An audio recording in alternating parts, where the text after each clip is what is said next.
Hey guys, welcome back. I hope you are having an amazing day. Let's get right into the stories. The first one is an entitled People Story. My name is John Smith, and I own a sprawling 300-acre ranch out in the countryside of Texas that I use for hunting white-tailed deer and other recreation.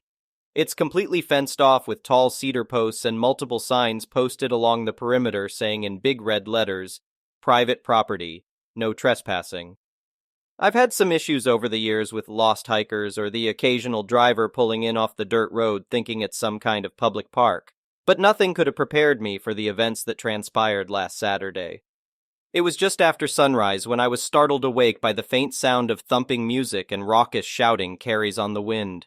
At first I thought I was dreaming, but the noise persisted. I groggily got out of bed and shuffled over to the window, drawing back the curtains to reveal a chaotic scene unfolding on my usually peaceful land. There were at least 50 vehicles crammed haphazardly amongst the trees and around my pond, with throngs of people partying and dancing about. I rubbed my eyes in disbelief, but the nightmarish vision didn't change. My shock quickly turned to anger. Who were these hooligans trespassing on my private property? I threw on my clothes in a hurry and rushed outside, trying to locate the source of the unwanted revelry. As I got closer, I saw college-aged kids guzzling beer and champagne, speaker systems blasting vulgar music, tables piled high with booze and drug paraphernalia. It looked like a scene right out of Girls Gone Wild, and it was all taking place in my backyard. I grabbed the first person I saw, a young brunette who looked totally blitzed, and demanded to know what was going on. She slurred something about it being Brandon's 30th birthday bash before stumbling away. Brandon? I didn't know any Brandon. That's when an inebriated but well-dressed blonde woman approached me, introducing herself as Karen Smith. She proudly declared that she had rented my beautiful land and ponds months ago to throw this amazing party for her son Brandon's big 3-0. I tried to calmly explain that she must be mistaken, because I never agreed to rent my private ranch for any party.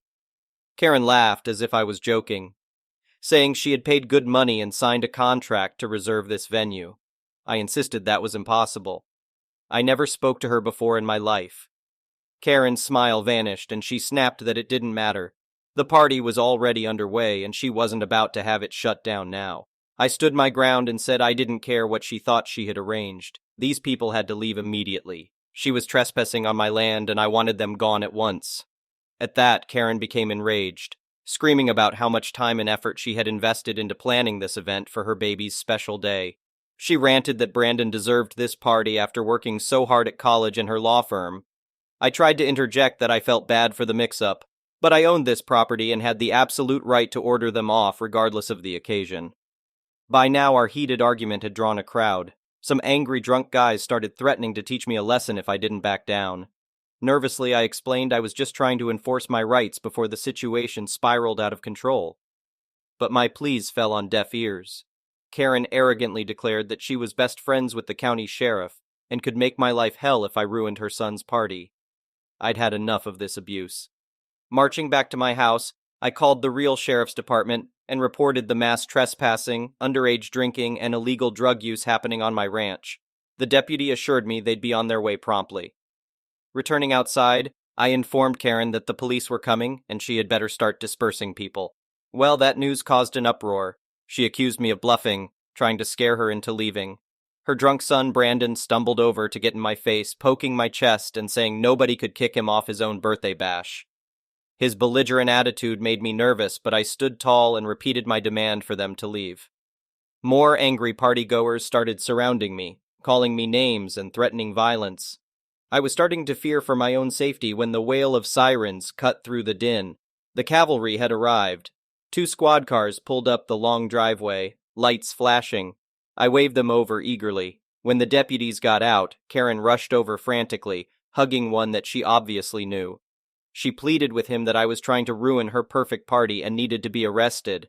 I hurried to explain the reality of the situation, and thankfully the deputy took my side after seeing the no trespassing signs everywhere. He politely but firmly told Karen that she had made a mistake, but the party was clearly on private property and needed to wrap up immediately. Karen was having none of it. She cursed the deputy for betraying her, insisting she had every right to be there. When he stood firm, she tried a new tactic. openly encouraging the riled-up partygoers to stand their ground against the police. A full-blown confrontation was brewing. To prevent violence, the deputies began issuing citations for all the illegally parked cars, ordering tow trucks to come remove them. At this, the inebriated crowd became really hostile. Fights started breaking out as people rushed to move their cars. And when one deputy tried to hand her a ticket, Karen went ballistic. Screaming incoherently, she slapped the citation out of his hand and began shoving the officers, telling the crowd to ignore their bogus orders. That was the last straw. The deputies wrestled the hysterical Karen to the ground and slapped cuffs on her, announcing she was under arrest for assaulting an officer and resisting arrest. I watched in dismay as my morning had quickly devolved into absolute mayhem, with police wrestling against an angry mob. People were yelling threats at me, and the cops alike. The officers had to call in backup just to maintain some semblance of order.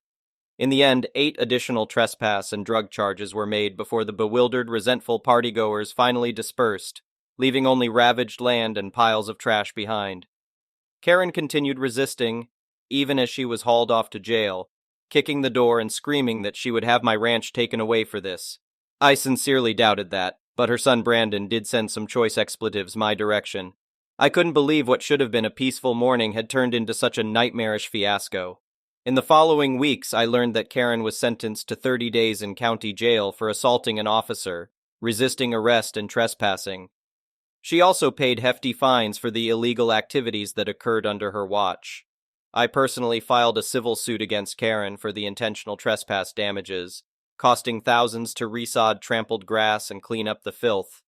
The judge, seeing video evidence from my security camera of her encouraging lawlessness, ruled fully in my favor, and I invested some of those dollars into an automated gate for my driveway to prevent any future surprise parties. This whole ordeal was incredibly stressful and disturbing for me, but in the end justice was served against that unhinged Karen Smith. She learned the hard way that actions have consequences. Nobody, no matter how privileged or entitled they feel, is above the law. My private property deserves to be protected just like anyone else's, and I'll gladly see folks like her locked up if that's what it takes. The next one is a pro-revenge story. For some background, I live in a predominantly white suburban town in New Jersey, and my family is Asian. Although the town is all right for the most part, it is not really a secret that some of the townspeople are pretty racist. One of our neighbors, let's call him Anthony, is a retired police captain from another town, but he is friends with my town's police chief. My mother is a first-generation immigrant, and although she's fluent in English, she still has a pretty thick Asian accent. A couple of years ago, my mom went to visit one of her friends on the other side of town. My mom had parallel parked directly in front of her friend's house, which is at the bottom of a small hill. As she was leaving, a woman driving a Jeep Wrangler with her children was driving down the small hill, but she was still a decent distance back, so my mom pulled out of her spot. The road they were on was really wide, with enough space to fit 5 cars next to one another, and about 40 feet ahead was a stop sign. My mom, at this point, was already in the middle of the road, fully out of the parking spot, and had gotten about 10 feet, when the woman driving the Jeep suddenly came up from behind my mom's car and cut directly in front of her, crossing a double yellow line to do so. Because of the angle she cut off my mom at, the Jeep's rear wheel ended up ripping off my mom's front bumper. My mom naturally immediately stopped, and the woman got out of her car after straightening it out on the road. As soon as she stepped out of her car, this woman, we'll call her Karen, immediately starts cursing my mom out at the top of her lungs. Karen told my mom to call the police, but my mom told her that her phone had died. My mom's friend and her son, as well as the neighbor, came out of the house after hearing the commotion to see what had happened. The neighbor, an elderly man, asked what happened, and Karen yelled, "Are you blind? An accident happened. Go call the police. I need to call my boyfriend." The son had taken a law class in college, so he offered to take a bunch of pictures of the scene of the accident and send them to my mom later. This becomes super important later. The neighbor calls the police, but Karen's boyfriend arrives at the scene first. When the cop, let's call him Kenny, finally arrives, he asks my mom what happened. Just as my mom had just started saying her side of the story, the cop says, "Wait just a minute," and walks over to the boyfriend. As it turns out, the boyfriend, we'll call him Sam, was a cop in the town who was pretty popular with the kids in the middle schools, since he would occasionally visit to talk about things like DARE and other assemblies. Sam was off duty at the time, so he was able to come over when Karen called him. As soon as Kenny saw his friend Sam, he immediately went to talk with him rather than with my mom or Karen. They discussed for a little while and afterwards sent everyone on their way. My mom tried to talk to Kenny before he left, but Kenny just brushed it off and said he got the details he needed, and that my mom would be able to get the police report in about a week or two. When my mom receives the police report, she sees that it said that she pulled out without using her blinkers suddenly and hit Karen's car. On top of that, Karen was expecting my mom's insurance to pay for the damage done to her rear wheel. My mom went to my neighbor Anthony to ask what she should do about the report since it was clearly wrong. Anthony was furious and told her that she should go to the police station and ask to see the chief. And if they ask why she needs to see him, she should tell them that it's because she wants to file an internal complaint. That day, my mom takes the photographs sent to her by the Sun and goes to the police station and asks the person working the front desk to see the chief. The cop says that she could not just walk in and ask for the chief, so my mom responds, "Okay, so where should I go to file an internal complaint?" And the cop immediately straightens up and says, "Right here. Come with me." He leads her into the back. The deputy chief steps into the room and starts recording the conversation. Since the chief was out, my mom presents all of the evidence to him instead. After presenting the evidence to show that it was, in fact, Karen that hit her instead of the other way around, my mom also says that she would like to file a corruption complaint against both Kenny and Sam. Kenny clearly did not do his job properly, since he did not properly ask the actual people involved in the accident and did not even note the fact that there were 2 passengers in Karen's car in the report. Even Karen later admitted to an investigator that Kenny never once spoke to her. My mom even threw in the racist card for good measure, saying maybe Kenny wouldn't listen to her and brushed her off because of her thick Asian accent. Sam, meanwhile, had interfered with the investigation despite not being at the scene of the crime during the time of the accident. The deputy chief says he will start an internal investigation and will see if anything needs to be done. Meanwhile, my mom also filed a claim with her insurance and presented the evidence to them too. Her insurance decides that since the accident, in their eyes, was clearly not her fault, they weren't going to pay Karen a penny, and that they would contact Karen's insurance to pay my mom instead. A lot of internal bureaucratic investigative stuff happens, including interviews with Karen, my mom's friend, and the friend's neighbor. About a month passed, and an officer comes to our house to tell my mom that Kenny had been punished, but there was not enough evidence to punish Sam, and he just wanted to know if there were any other concerns she had. Since Karen seemingly had not done anything to further warrant any action, and the damage to the car was paid for, my mom said that there was nothing else. This is the fun part. 3 days after the officer came to our door, a letter came in the mail for a court hearing. Turns out, Karen decided to file 3 tickets about my mom just 1 day before the statute of limitations. Apparently in NJ, citizens are allowed to file complaints about other citizens breaking the law, a thing that our family had never heard of before until this happened. And because of how late she filed these complaints, by the time we received them in the mail, we could not even counter-complain, and the only options were to pay the fine or go to court. We assumed that Karen learned about being able to file a complaint from Sam, because no crap, and that the only reason she was willing to go this far is that she heard my mom had a super thick Asian accent and assumed that my mom wouldn't know what to do about the tickets and would just pay up. What she didn't count on was the fact that my mom is actually really aggressive with an absolutely massive network of people that she knows. Within a day, my mom hired a lawyer to fight the case, and they immediately asked to change the court from the small court in our town to one of the large courts a couple of towns away. The logic was that if she fought the case in our town, my mom would be at a disadvantage since her case was essentially going against our town's beloved police force. But by putting it in a different town, the playing field would be even. Additionally, while my mom worked from home in her own business, Karen had a full-time job in town, so going to court in a different town would be a huge pain in the ass for her. The lawyer had prepared a huge amount of evidence against Karen, so there was no way she was actually going to win the case no matter what. Come the court date, Karen never showed up, so the case was thrown out. That was a pretty nice win, but what came after was even better. Since my mother and sister have a lot of friends in town, the story of Karen and Sam doing this shady bullcrap got out really fast. Soon, half the town had heard about it, and suddenly Karen and Sam went from two favorites in the town because of Sam's reputation to two of the most underhanded and nasty people.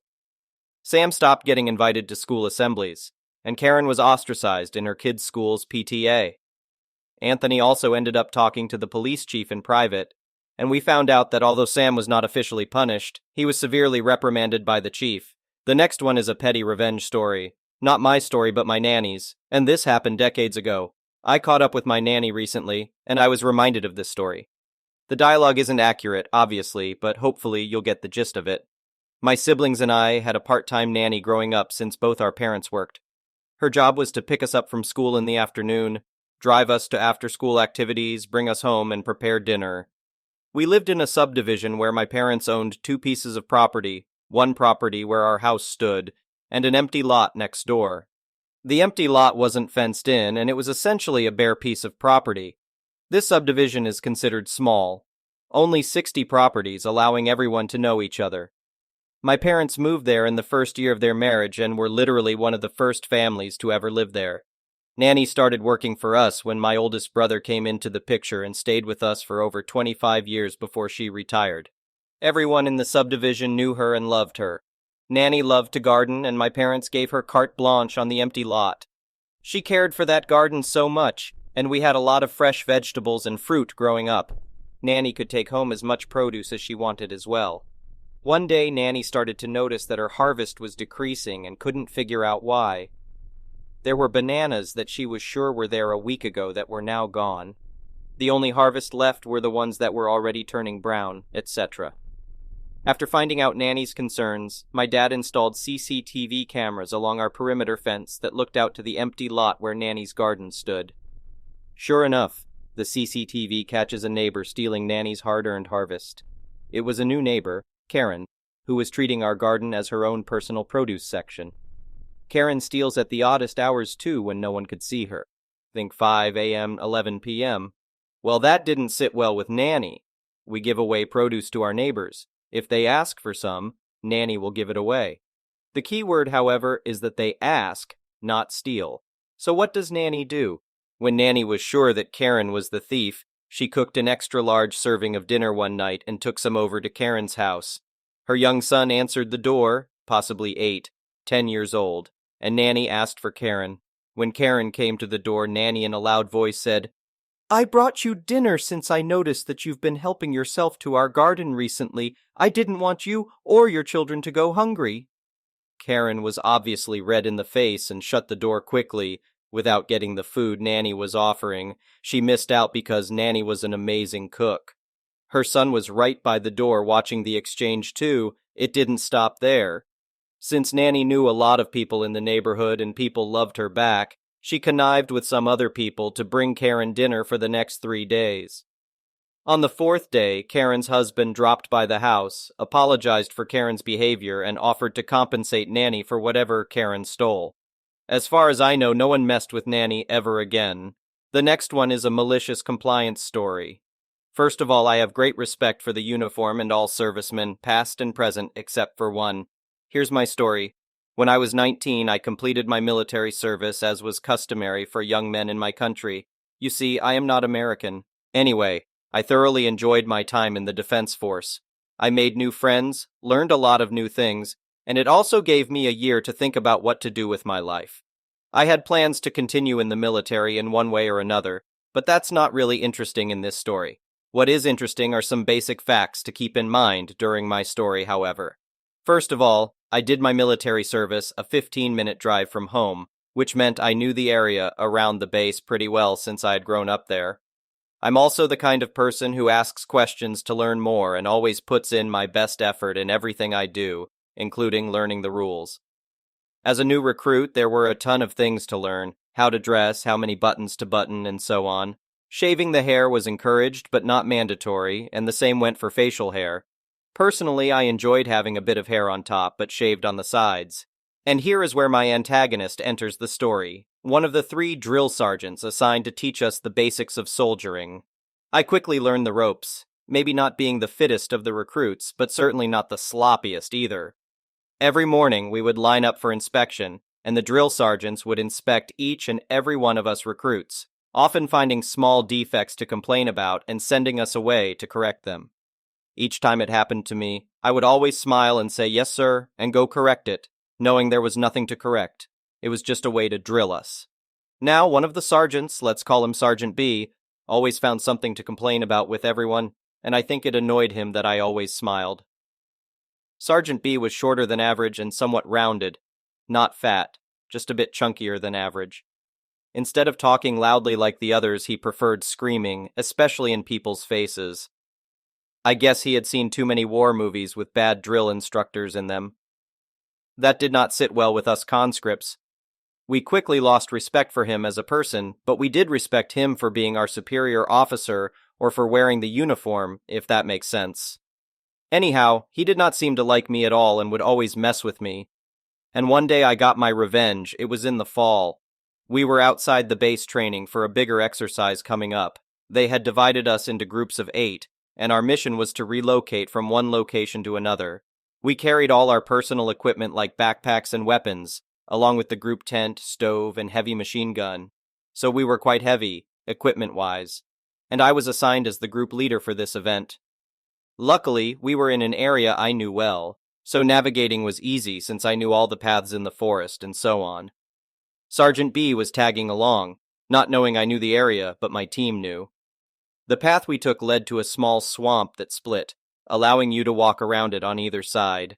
I decided we should take a 5-minute rest since we were ahead of schedule anyway. Sergeant B didn't like that, even though, honestly, I think he was the one who needed it the most, considering he was the one huffing and puffing, despite not carrying anything except his uniform and a water bottle.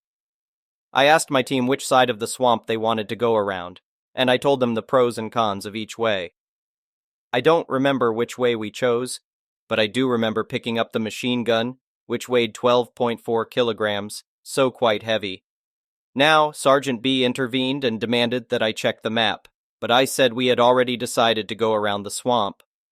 For some reason, Sergeant B wanted us to cross the swamp. It looked dry enough to cross, but I declined and said we would go around.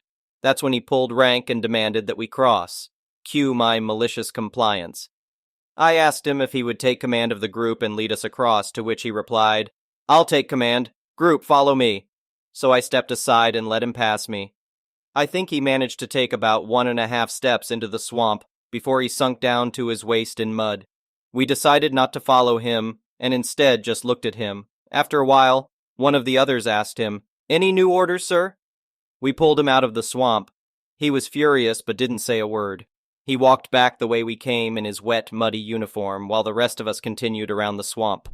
We did not see him back in camp that day. After that incident, he did not bother me anymore for the rest of my conscription time. Thank you for watching. I would really appreciate it if you could like the video and subscribe to our channel if you haven't already. We'll see you again tomorrow.